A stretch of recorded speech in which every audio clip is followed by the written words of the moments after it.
Sebelum saya memulai, izinkan saya berterima kasih pada teman-teman yang setia menonton, walaupun sebenarnya video-video saya ini video yang sangat absurd ya, dan sangat aneh seperti orangnya.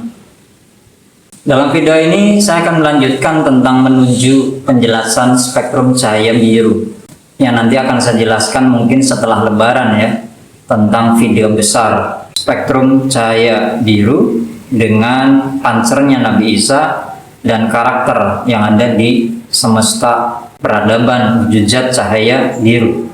Kenapa setelah lebaran? Ya, soalnya saya mau mudik dulu ya ke Bandung. Nanti baru setelah lebaran saya balik lagi ke kampung halaman. Video ini adalah tahapan untuk mencapai pemahaman yang mungkin akan sangat rumit ketika teman-teman menonton video besar tentang spektrum cahaya biru. Kalau spektrum cahaya merah kan teman-teman bisa nonton di video yang ini ya. Pancernya adalah malaikat Harut dan Marut. Teman-teman juga bisa menonton video yang ini tentang malaikat Harut Marut yang termasuk dalam golongan malaikat Al-Adna, malaikat yang berkeliling di bumi. Kemudian dia naik derajat menjadi malaikat Al-Malaikatul A'la, malaikat yang naik pangkat. Yang kalau teman-teman baca surat Al-Baqarah ayat 30 itu, perbincangan malaikat yang memprotes Tuhan, tanda kutip, ketika akan dijadikan seorang khalifah di bumi, itu bukan malaikat di tataran yang paling tinggi, tapi mereka adalah malaikat Al-Adna yang baru naik kelas, dan mereka satu derajat dengan iblis atau Al-Haris, leluhur dari sosok yang akan kita jelaskan di video ini, yaitu Dajjal. Itu spektrum merah. Kemudian spektrum jingga dan juga spektrum merah termasuk siapa pancer atau penandanya, yaitu Nabi Sulaiman. Teman-teman bisa nonton di video yang ini. Selanjutnya yaitu spektrum cahaya kuning. Siapa penanda atau pancernya? Dia adalah Asif bin Barqiyah, Asif sang kilat yang memindahkan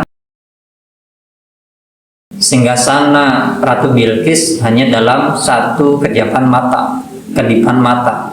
Teman-teman bisa nonton di video yang ini. Dan terakhir, beberapa bulan yang lalu itu spektrum hijau, spektrum cahaya hijau. Siapa penanda atau pancernya? Yaitu Nabi Khidir. Teman-teman bisa nonton videonya di sini. Walaupun agak panjang ya, 36 menit kalau nggak salah, setara dengan film pendek. Dan mungkin agak membosankan ketika teman-teman mendengarkan itu. Tapi intinya tahap-tahapan itu adalah data ya. Saya tidak mengatakan bahwa itu adalah benar atau itu final, tidak. Riset masih berlanjut walaupun hanya secara teoritis saja. Sekali lagi saya tidak mengatakan bahwa itu benar, dan bisa jadi saya sangat menyesatkan. Maka di tiap awal video saya mengingatkan teman-teman agar hati-hati dengan video saya. Dan mungkin saja saya lebih dekat dengan ilusi Dajjal daripada penjelasan yang mencerahkan versi spektrum cahaya biru Nabi Isa ya. Oke, sekarang kita akan membahas tentang perbedaan antara mukjizat Nabi Isa dengan sulapnya Dajjal. Perlu kita ketahui bahwa Nabi Isa dengan Dajjal itu memiliki gelar yang sama, yaitu Al-Masih. Kalau teman-teman lihat di kamus bahasa Arab, Al-Masih itu dari kata saha yusihu al-masih, yang artinya apa? Seseorang atau sesuatu yang suka berpergian, suka melancong, time traveler kalau bahasa saya ya. Kenapa? Karena Isa atau Dajjal itu di setiap zaman ada, tentu saja di semesta wujud mereka masing-masing, dan bisa tersambung dengan semesta wujud padat yang kita tempati saat ini. Perbedaannya, seseorang yang tersambung dengan wilayah atau semesta wujud cahaya biru, spektrum biru, itu sangat jarang atau mungkin hampir tidak ada. Sebaliknya, orang-orang yang tersambung dengan semesta wujud plasma atau semestanya Dajjal itu hampir secara keseluruhan. Secara umum, secara global, umat manusia itu tersambung dengan Dajjal di semesta wujud plasma dengan sulapnya, yaitu ilusi. sang ilusionis sejati adalah Dajjal. Itu mengapa saya katakan seluruh umat manusia secara umum ya, termasuk saya, termasuk teman-teman, itu sering tergoda oleh ilusi-ilusi yang dihembuskan oleh Dajjal. Nah, tentang ketersambungan, sambung menyambung, teman-teman bisa nonton di video yang ini tentang makna kata sil dalam kata sholat. Di video ini teman-teman akan mendapatkan penjelasan bagaimana cara ketersambungan diri kita dengan sesuatu atau penduduk-penduduk yang lebih tinggi atau bahkan lebih rendah, seperti semesta wujud plasma atau semestanya para jin termasuk Dajjal ya. Lalu apakah benar Dajjal itu bermata satu?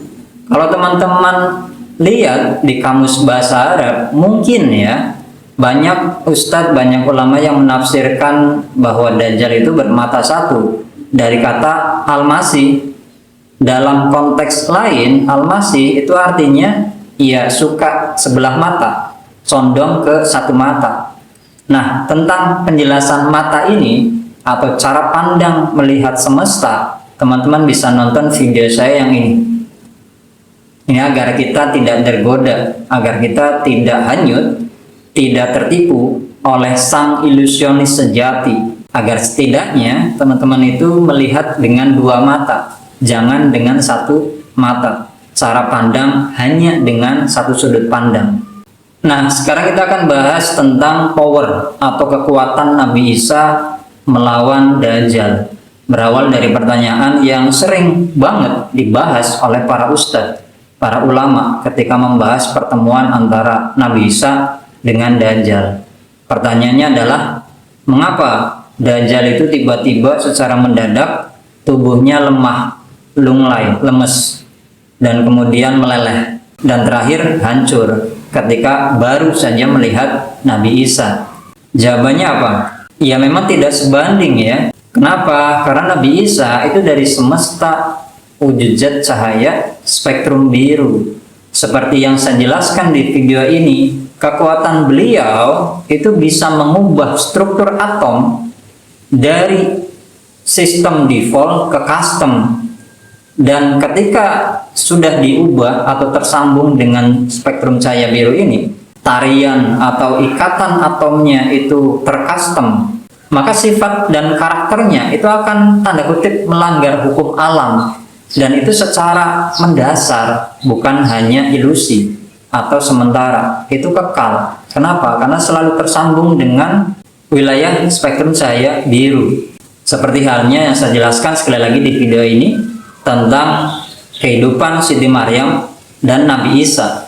Kekuatan yang sangat luar biasa ini yaitu mengubah sistem default, susunan atom materi ke sistem custom. Ini tidak sebanding sama sekali dengan kekuatan Dajjal yang hanya sebatas mengubah bungkus atau kenampakannya seakan-akan seperti api padahal air, seakan-akan seperti air padahal api. Dan itu adalah ciri khas dari kekuatan penduduk di semesta wujud zat plasma atau bahkan semesta wujud zat padat ini yang tersambung dengan semesta wujud zat cahaya merah.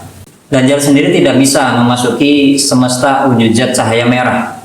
Kenapa? Karena leluhurnya yaitu iblis, dengan dijatuhkannya dia dari golongan para malaikat al-a'la di langit spektrum merah itu, termasuk Harut dan Marut, menjadikan langit cahaya spektrum merah tidak bisa ditembus mereka lagi. Selanjutnya tentang peradaban 6 wujud zat semesta, teman-teman bisa nonton video yang ini.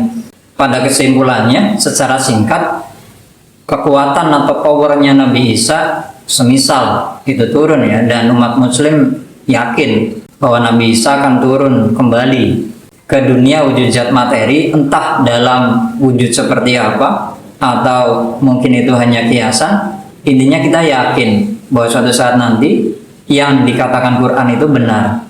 Sekali lagi, dengan kekuatan mengubah sistem default susunan atom materi dari default ke custom, itu menjadikan Dajjal tidak bisa berbuat apa-apa. Dia tidak berdaya. Kekuatan Dajjal adalah ilusi, seperti yang saya jelaskan di video ini ya, tentang halusinasi, ilusi, dan delusi. Sedangkan kekuatan Nabi Isa itu hakiki, kekuatan yang bisa mengubah apapun secara mendasar sejak dari wilayah kuantum.